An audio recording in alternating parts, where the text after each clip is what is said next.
Meus amigos, hoje nós vamos falar a respeito de um tema que é bastante delicado e que tem dividido muitos católicos, especialmente nos meios mais tradicionais. Eu falo das declarações absurdas do presidente Lula a respeito de Israel, né? E especialmente da liderança do seu primeiro-ministro, Benjamin Netanyahu, e dos esforços bélicos que têm sido empreendidos por esse país contra o grupo Hamas na faixa de Gaza. Lula chegou a comparar o que está acontecendo em Gaza ao extermínio de judeus durante o regime nazista na Alemanha, né? Dizendo que é uma espécie de holocausto que estaria sendo feito. Essas declarações não têm nenhuma objetividade histórica e muito menos em termos políticos. Um chefe de Estado poderia se dar ao luxo de deixar as suas fantasias ideológicas influenciarem a tal ponto a política externa brasileira, né? O Brasil agora se encontra diplomaticamente isolado. Eu não sei se ele buscava com isso uma aproximação da Rússia ou da China, mas não conseguiu a simpatia desses países, porque na verdade o que Putin busca fazer é uma espécie de cruzada antiglobalista, e antiglobalismo por antiglobalismo é muito mais próximo da ideologia de Putin o conservadorismo de Bolsonaro, por mais que tenha as suas influências liberais, etc. Então, sinceramente, para Putin tanto faz qual for a liderança política no Brasil, ele sempre vai ter uma postura bastante parecida. E angariar essa simpatia nesse momento não tem utilidade alguma para o Brasil, ainda mais, né, nós estando no continente americano e sendo tão próximos aos Estados Unidos, né, e considerando a desproporção óbvia de poder bélico que existe entre Brasil e Estados Unidos, é evidente que não interessa a nós uma postura frontalmente hostil a essa potência, né? Existe o risco de sanções econômicas contra o Brasil, e mesmo, embora não seja um risco tão alarmante assim como algumas pessoas falam, é o risco de guerra, né?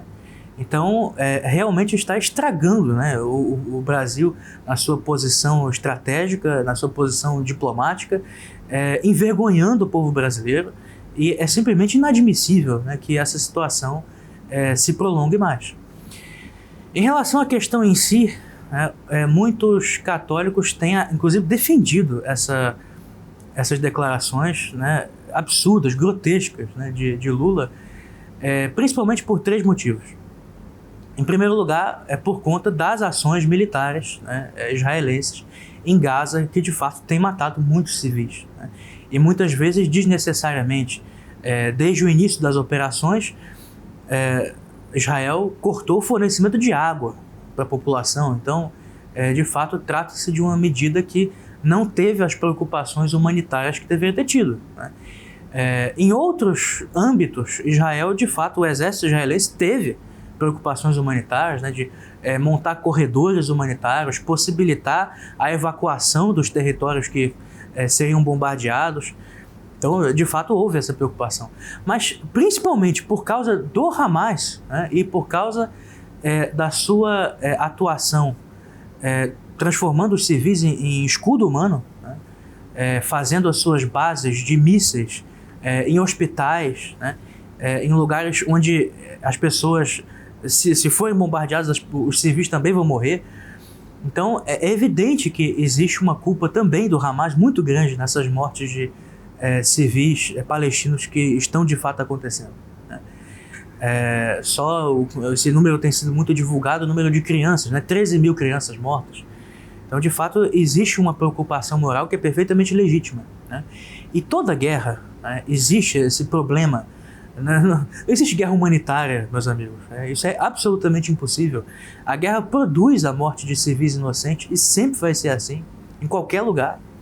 Agora, é preciso fazermos uma comparação, né? Se por acaso o Hamas estivesse fazendo, como fez, né? O início dessa guerra foi uma provocação de cunho militar por parte do Hamas em território israelense. E saíram matando civis inocentes, né? Judeus e não judeus, né? Estrangeiros, turistas, qualquer pessoa na rua, né? estavam sendo massacrados, né? Bebês foram degolados. Quer dizer, como é que você vai dizer que existe uma comparação que se possa fazer, moralmente falando? É claro que não. Israel é um Estado. Por mais que alguns possam contestar a legitimidade desse Estado, possam dizer que o Estado de Israel é imoral em muitos sentidos, né, que ele tem de fato problemas morais, isso é evidente que tem. Eu não sou nenhum entusiasta do Estado de Israel, muito menos do sionismo, mas nós precisamos medir as coisas objetivamente pelo que está acontecendo, né, e não deixar uma ideologia, uma doutrina abstrata interferir na nossa visão, né, dos fatos. Então, o número de mortos superior do lado palestino trata-se, em primeiro lugar, do Hamas usando escudos humanos, né? E, em segundo lugar, da evidente desproporção de poder bélico. O Hamas, por mais que tenha muitos armamentos, né, e tenha surpreendido o mundo pelo tamanho da sua força militar, ele não tem como competir com Israel em poder bélico, né? O que mostra também a cegueira, né, o ódio cego que levou esse grupo terrorista, né, a fazer esses atentados no dia 7 de outubro do ano passado. Se eles tivessem um mínimo de inteligência, teriam percebido as consequências do que fizeram.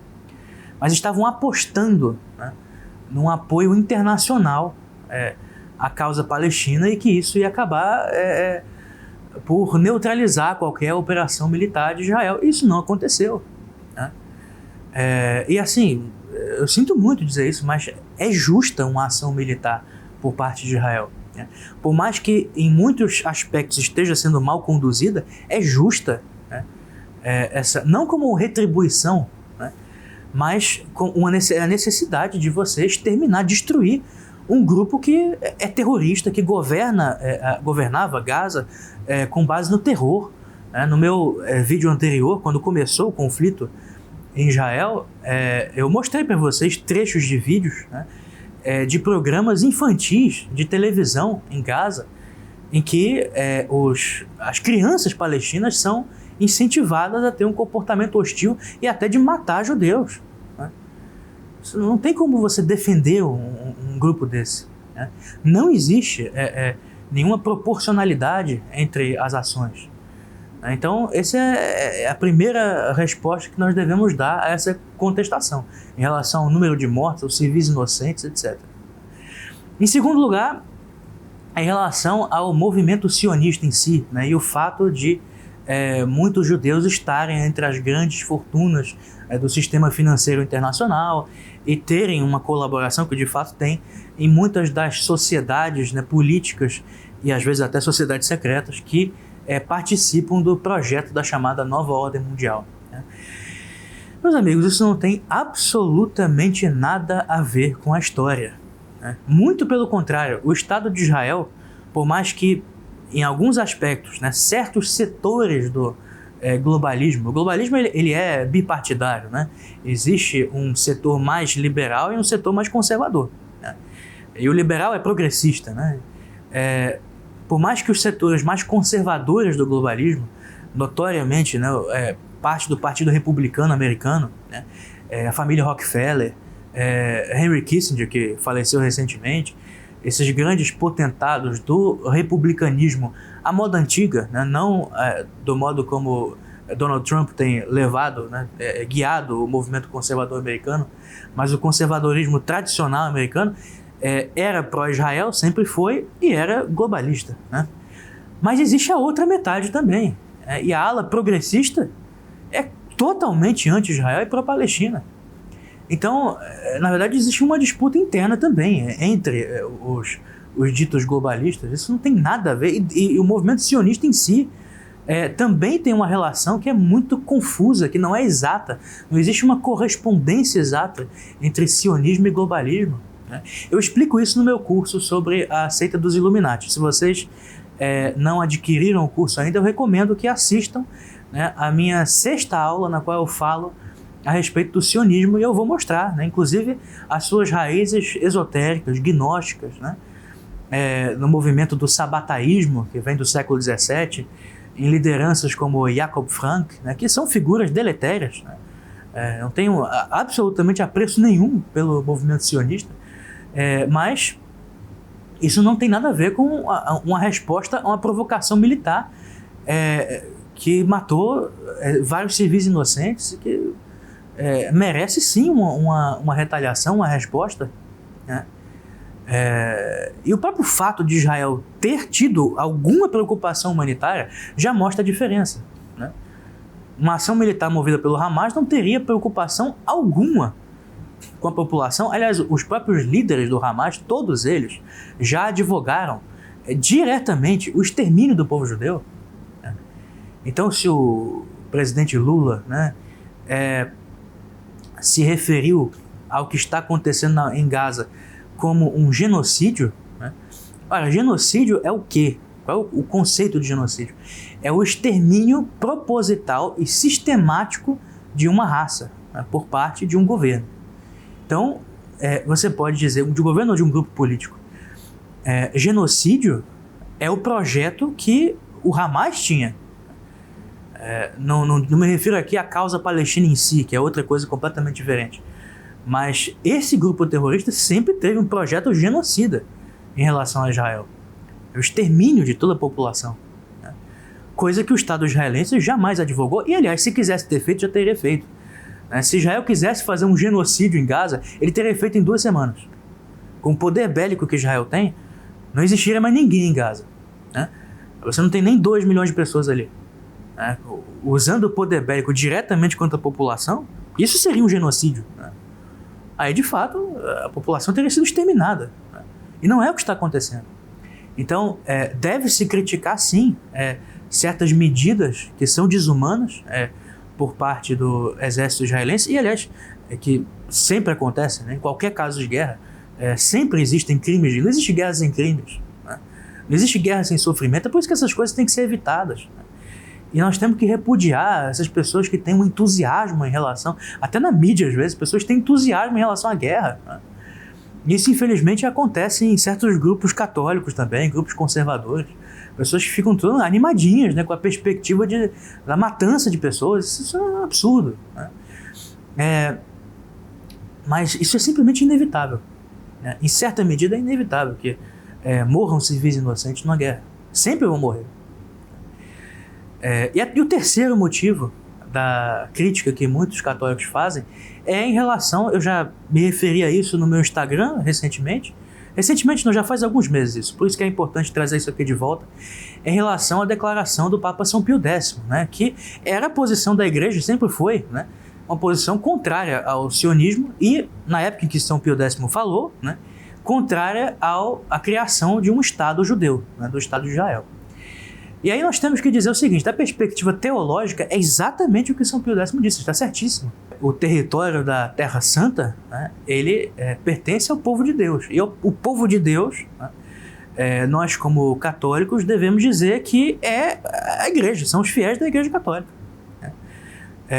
Os judeus, isso sempre foi a doutrina católica, né, eles perdem a filiação divina no momento em que dizem diante de Pilatos, pedem que Jesus seja crucificado e dizem, nós não temos outro rei senão César, né? E ainda dizem que o seu sangue caia sobre nós. Quer dizer, nesse momento, eles não aceitam a nova aliança de Jesus Cristo e o povo de Deus passa a ser aqueles que acolhem, né, a revelação e que passam a fazer parte do corpo místico de Cristo, parte da igreja. Então, a fé, né, de Abraão, a fé dos patriarcas, dos profetas, né, e de todas as figuras do Antigo Testamento é a nossa, né, não é a dos judeus atuais, né? Isso aí é o que a igreja sempre defendeu, né, e está certíssimo, né, em dizer que a criação do Estado de Israel, antes que ele existisse, a igreja sempre foi contra, né? Mas a partir do momento em que o Estado existe, nós temos que passar da perspectiva do direito abstrato, né, e mesmo da perspectiva teológica, que sim, né, perspectiva teológica tem autoridade pública, eu sempre defendi isso, né? Eu não sou um liberal, né, de dizer que a teologia deve ser posta na esfera privada, que a fé pertence à esfera privada, ela tem direito à voz pública, sim, né? Mas é preciso fazer uma consideração de cunho prático. O Estado de Israel já existe há quase 80 anos, gente. Ele é uma realidade geopolítica muito bem estabelecida. É um Estado fortemente armado, né? E que já se trata de uma realidade já bastante definitiva, né? Não faz sentido algum você contestar a existência de um Estado estabelecido há décadas por conta de um princípio abstrato, né? Até porque, se fosse isso, né, em nome da realeza de Cristo, por exemplo, todos os estados poderiam ser considerados ilegítimos, pelo menos sob esse aspecto, né? Porque os únicos estados que reconhecem a realeza de Cristo é o Vaticano e a Polônia, e mesmo assim de maneira imperfeita, né? Quer dizer que todos os países do mundo são ilegítimos, né?